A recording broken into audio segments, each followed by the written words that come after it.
Alikouna wa rahmatullahi wa barakatuh les sœurs, j'espère que vous allez bien, Inch'Allah. Après avoir partagé la conversion de ma grand-mère, j'ai eu envie à mon tour de partager la mienne.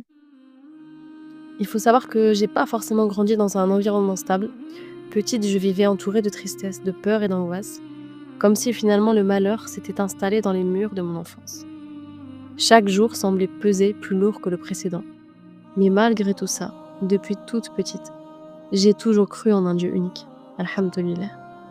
Je ne connaissais rien à la religion, mais cette conviction-là, elle habitait mon cœur. Elle ne m'a jamais quittée. Quand j'étais enfant, vers 10 ans, seule dans ma chambre, le cœur lourd, trop lourd pour mon âge. J'étais malheureuse, éteinte, en détresse, en souffrance même.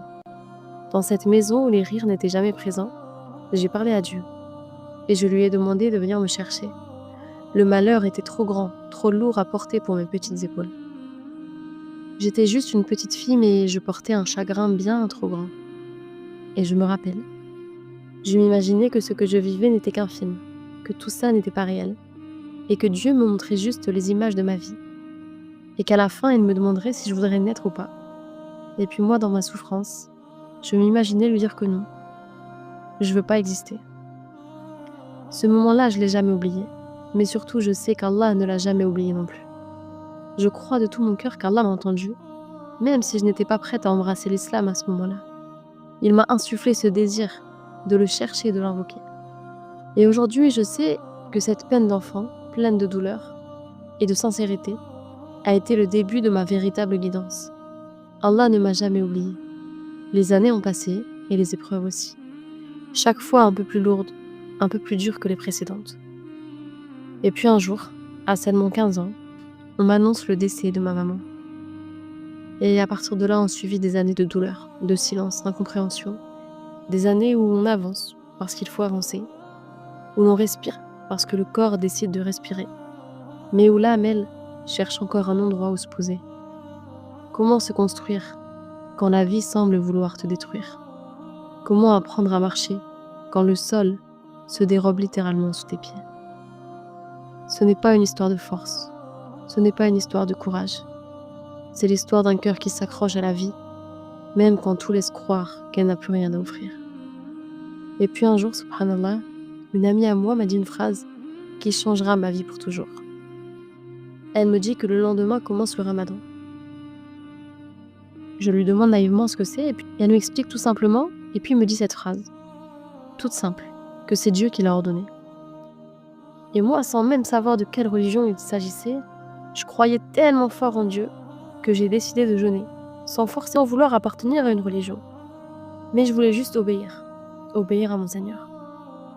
Et j'ai jeûné comme ça 3 années de suite, sans prier, sans connaître le Coran, parce que je ne savais pas qu'il existait. Mais j'avais la certitude que Dieu était le seul, le vrai, et que je devais l'adorer. Et puis, bien des années après, plus tard, subhanallah, l'histoire se répète encore. Un camarade de classe me demande si je fais la prière. Je lui réponds que non, que je ne connais pas. Alors il m'explique et me ramène un livre dès le lendemain sur la salate. Et j'ai appris à cet instant qu'il fallait prier, que pour plaire à Dieu finalement, il fallait faire plein de choses.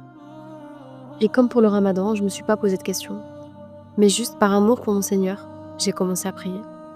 Et puis là, je me suis convertie. J'avais 18 ans. Ça a été une conversion rapide, portée par la passion. J'abandonne tout de suite tout ce qui ne correspond pas à ma nouvelle religion.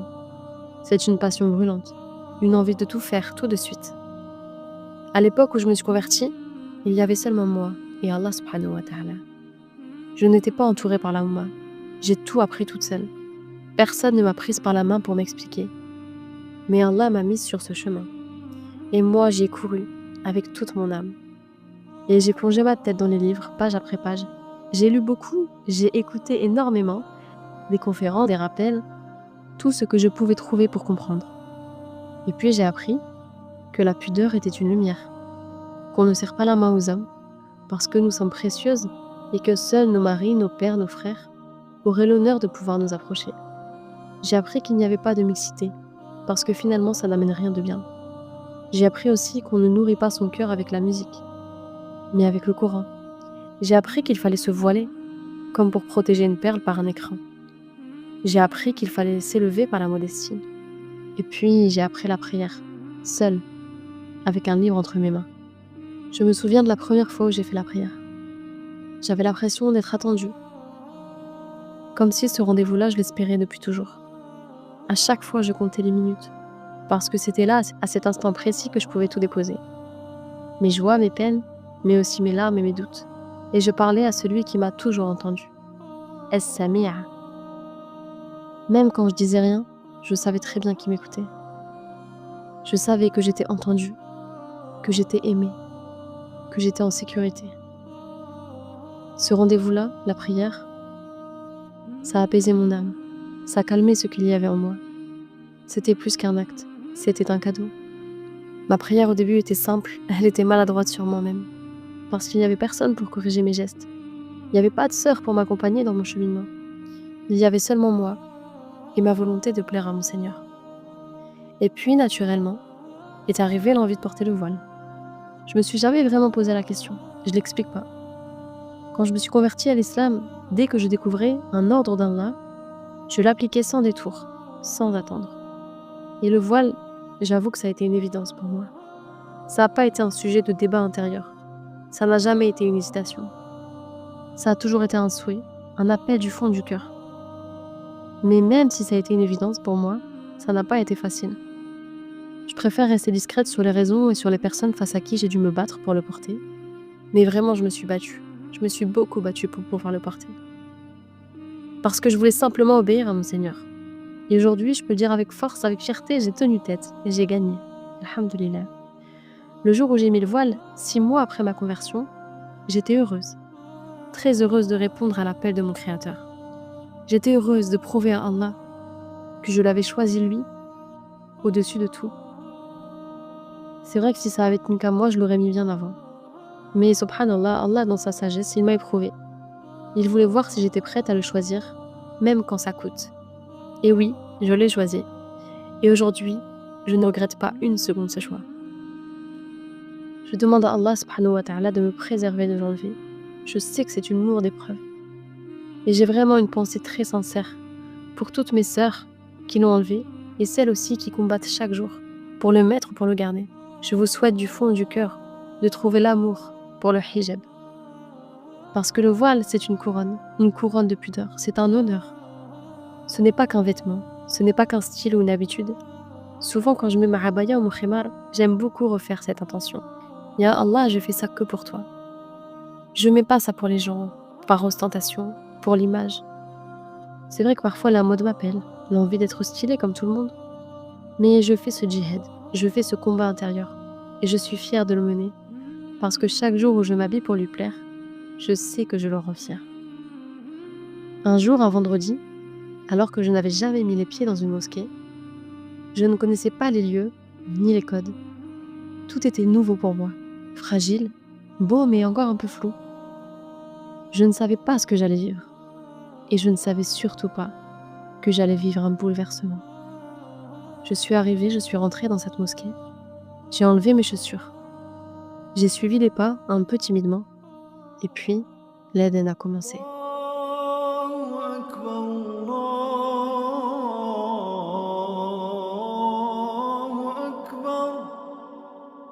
Et au tout premier mot,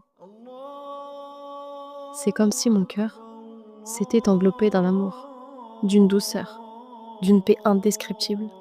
C'était puissant, c'était bouleversant.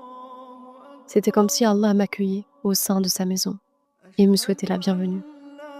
Et pendant toute la prière, j'ai pleuré, mais qu'est-ce que j'ai pleuré? Des larmes douces, des larmes de soulagement.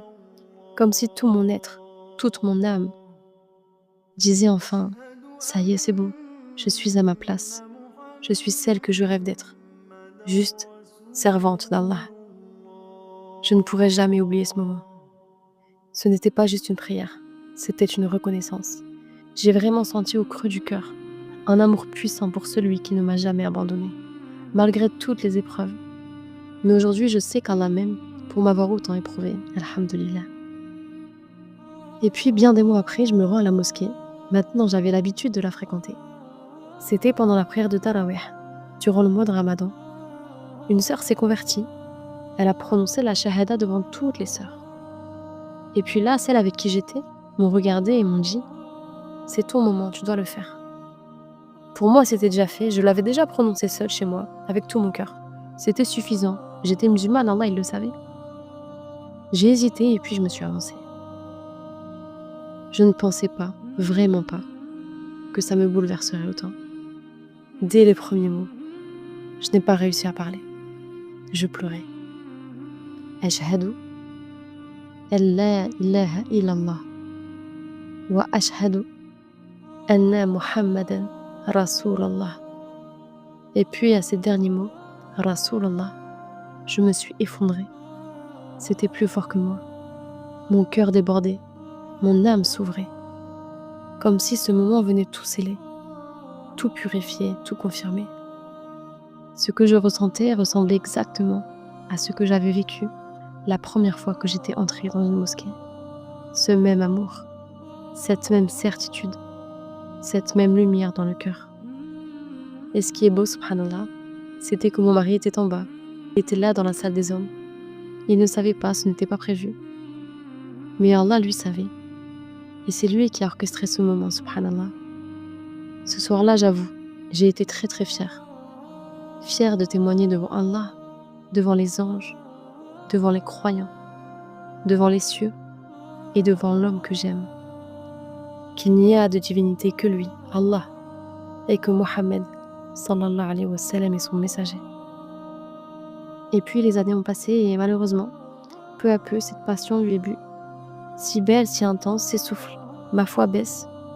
J'étais perdue, j'étais fatiguée. Ma foi ne me portait plus comme avant. Et j'avoue que dans mon cœur, c'était le néant. Il y a eu cette période de ma vie où j'avais tout pour être heureuse.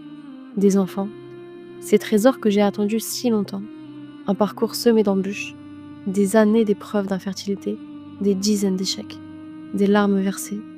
Et puis la récompense encore plus belle que tout ce que j'aurais pu imaginer, mes enfants, alhamdoulilah.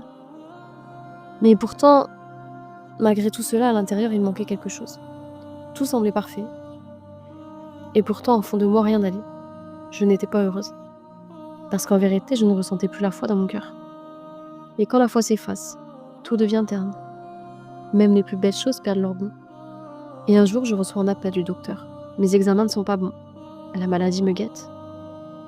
J'ai vécu de longues semaines avec la peur d'avoir un cancer. La peur de mourir. De laisser mes enfants seuls. Et pour moi qui ai perdu ma mère très jeune, j'avoue que cette idée m'a terrifiée. Mais finalement, cette annonce, cette épreuve, c'est devenu le plus beau des cadeaux, parce qu'en fait, ça a réveillé mon cœur. Alhamdulillah. Et je sais qu'Allah n'a pas voulu me briser avec cette épreuve. Au contraire, il a voulu me réveiller. Allah, dans sa sagesse, a choisi de me purifier ici-bas, à travers la maladie, à travers la souffrance physique, l'opération, les douleurs, les inquiétudes. Et là, j'ai vu toute sa miséricorde, parce qu'il aurait pu me laisser dans l'égarement. Mais il a choisi de me ramener à lui, alhamdulillah.